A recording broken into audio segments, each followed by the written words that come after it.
Yesterday we learned about time using addition to find our ending time, and we were doing that by the hour. Today we are going to continue that, but we are going to use the second hand or the long hand. Yes, and the long hand is our minute hand. Repeat after me. I can use addition to find the end time by the minute. Yesterday we used a number line that was numbered 1 through 12 to help us identify the hour. And we used that to help us add on as well. Can we use a number line that's 1 through 12 today to help us with minutes? No, we can't. Because when we are counting by minutes, we count by, say it louder, we count by, jump up and say it, we count by fives. Yes, we count by fives when we are counting by minutes. So instead of having our number line count from 1 to 12, we would do it from 5 to 60. And we know that 60 is also, I'll put it in a different color to help us remember, 0 or a brand new hour. So, for example, I'm going to do it again where I'm going to be writing the time digitally. So my hour go first. So I'm going to say that it is 8:05. Then I'm going to say that 30 minutes have passed. What will be my end time? I need to find my end time.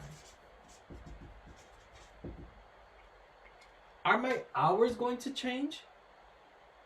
Not today. My hours will remain the same. So I know that it needs to be 8 something. I need to figure out how much time.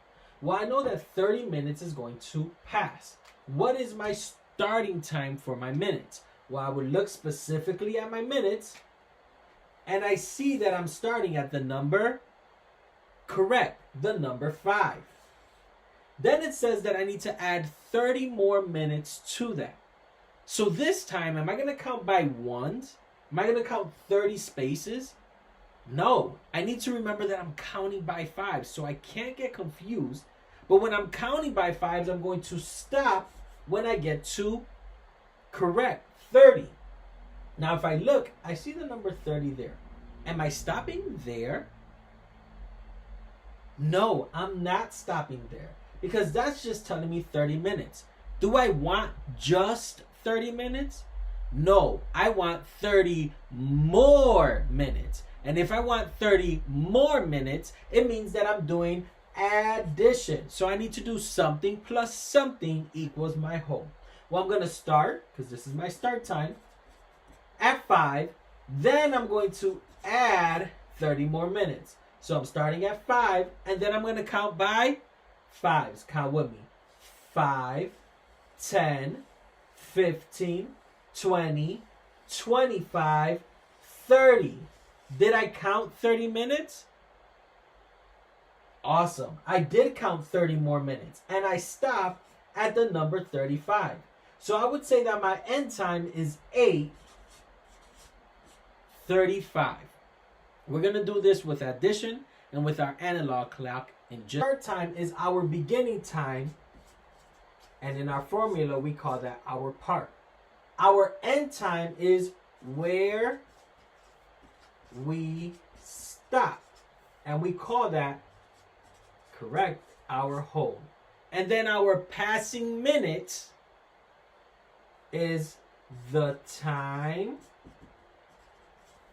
between the start and end. Or we call that our other part. So what we're going to do now is we're going to give an example of how to do this on an analog clock.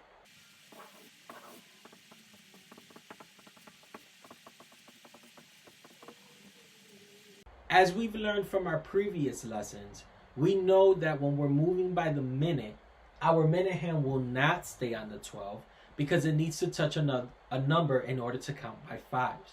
So my start time today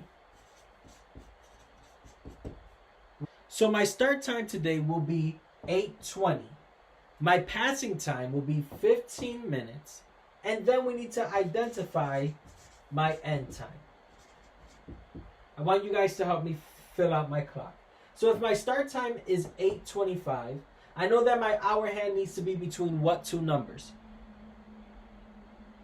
The 7 and the 8, or the 8 and 9?